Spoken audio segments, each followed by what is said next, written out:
the wishes of the loved one wanted. And so, but you learn to be better and not bitter. I don't hold on to that. There were some horrible things that happened, but I let that just brush it off. And you learn to be better from the situation. And that helps you with grieving too, if you're better. Number 12 says to seek out professional help and grief resources.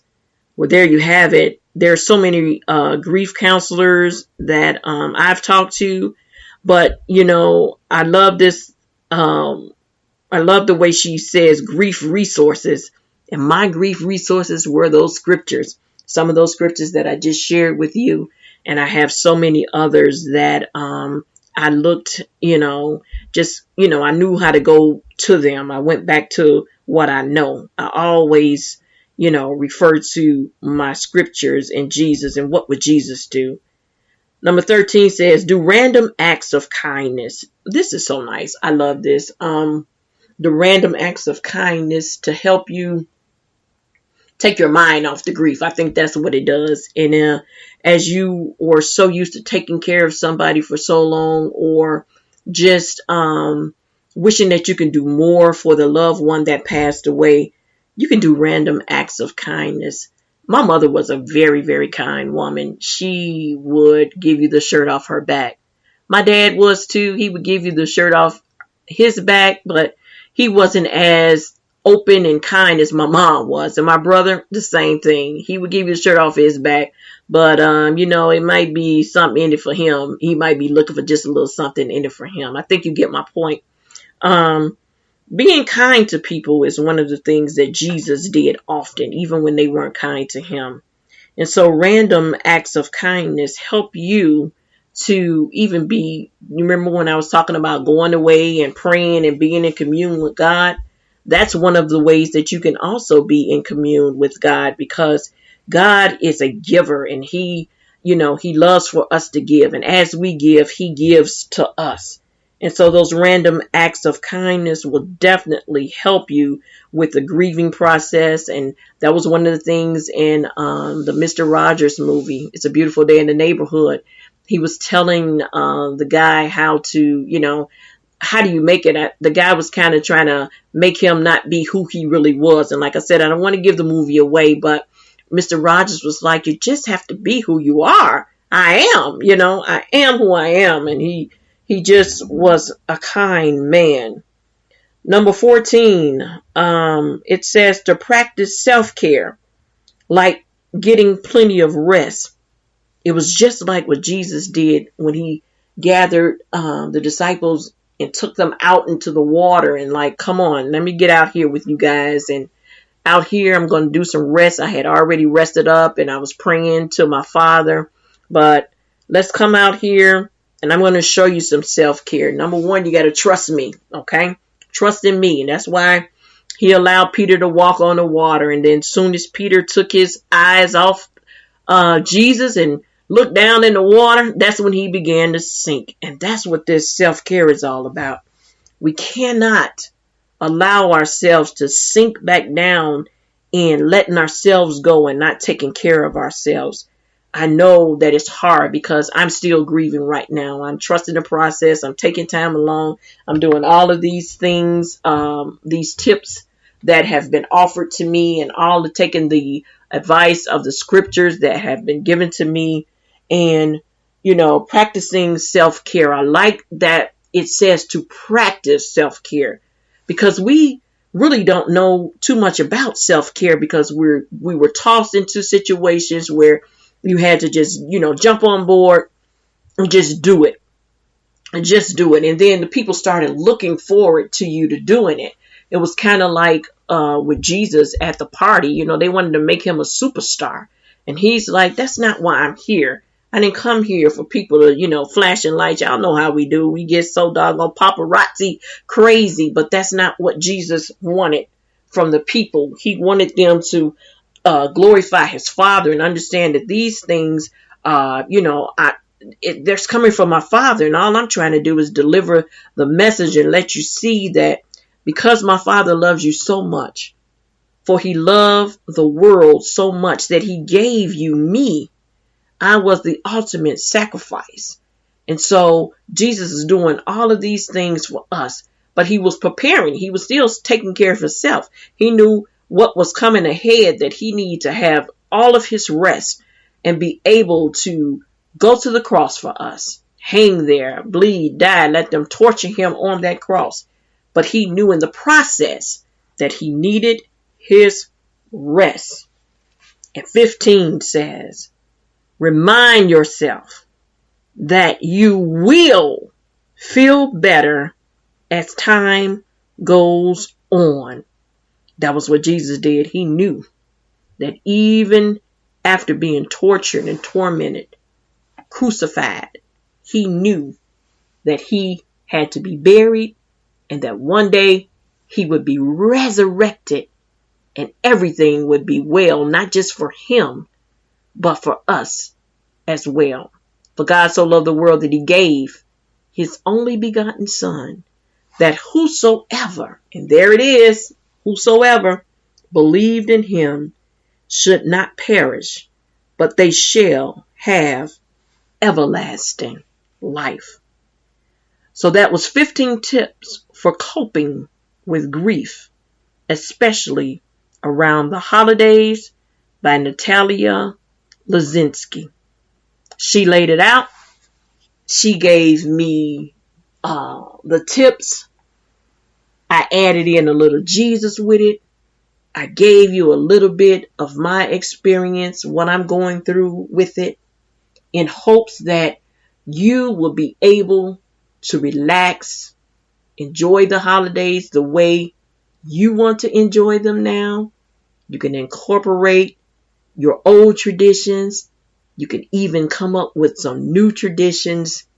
It would be great to spend some time alone with yourself. It's also good to give yourself time and space to process your emotions.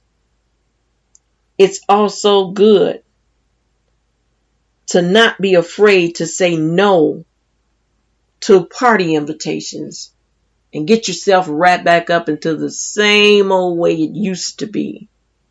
And you're feeling sad and gloomy around people that really, they weren't there when all this stuff was going down. So why do you want to be around them now? It even gives you time to leave town altogether if you need to change. You know how we do it in recovery. You have to change people, places, and things. And sometimes in your grieving process, you have to do the same thing.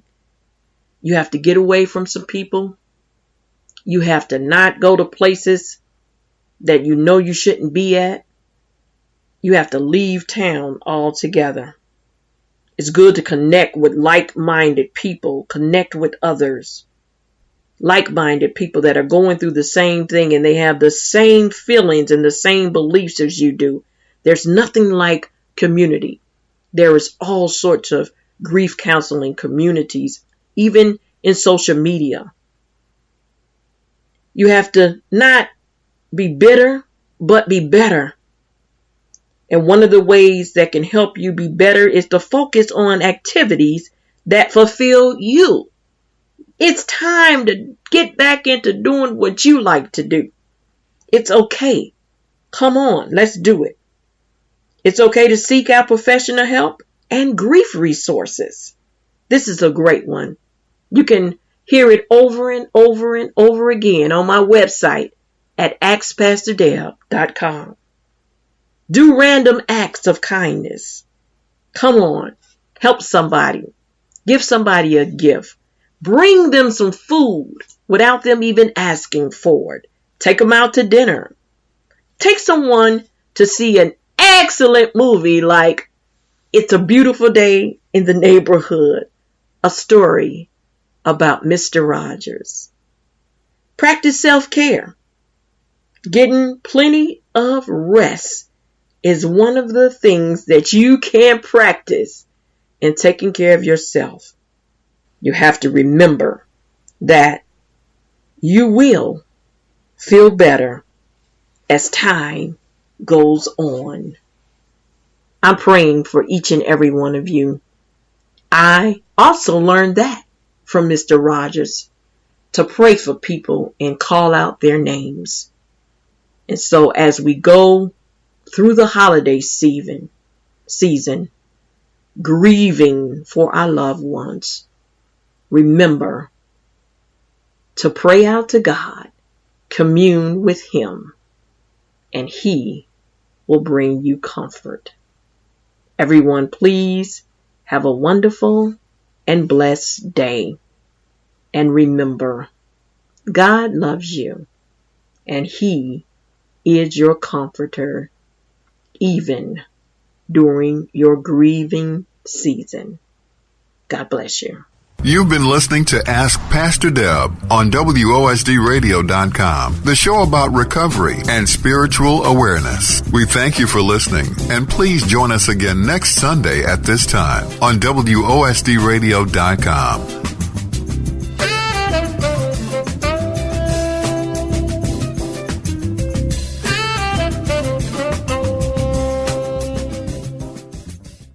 When was the last time you had a massage? Well, wait no longer. MGA Spa Therapy has the answer. Their services include aromatherapy, hot stone therapy, deep tissue massage, and body wrap massage, just to name a few. Reflexology for hands and feet is also available for men and women. Let MGA remove the pressures of the day with a massage of your life. Call MGA Spa Therapy at 708-308-2164, 708-308-2164 for rates and other services. MGA also offers prenatal massages, spa parties, and couples massages. Call now, 708-308-2164, 708-308-2164, and put your body in the hands of MGA Spa Therapy and just lay back and relax. Got a sweet tooth? Need a cake for an event?